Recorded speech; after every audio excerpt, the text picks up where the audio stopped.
Is your Henry really difficult to push along? Does it feel like he's welded himself to the carpet sometimes?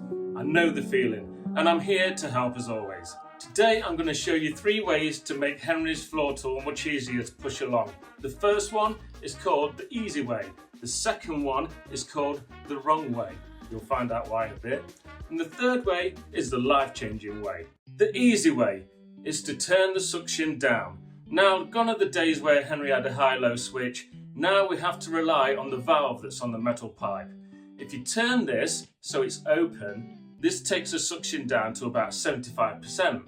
Therefore, it should make it easier to push along.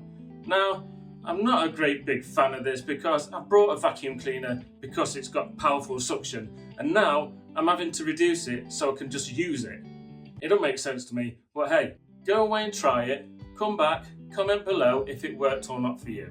The second way is the wrong way, and that's my own title I've given it because everything about it is wrong. On the floor tool there's a pedal that you can press and a brush comes down.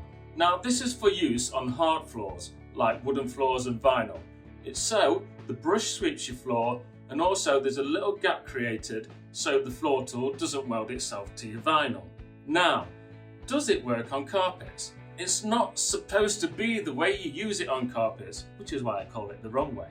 But I've tried it on mine and it does make it easier to push along on most of them.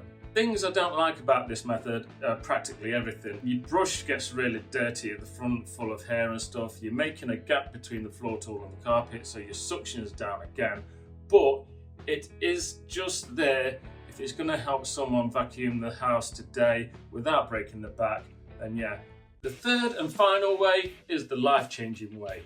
What if I told you there's a floor tool that you can use on full power that's really, really easy to push along and that picks up better than the normal one? Well, there is. It's called the Aero Brush. Now, obviously, this is going to be something you have to buy, but honestly, it is a game changer. If you struggle to push your vacuum cleaner along, if you've got pet hair and stuff like that on your carpets, it's absolutely amazing. If you want to see it in action, take a minute to look at my next video where I put it up against the normal floor tools to show you the real difference.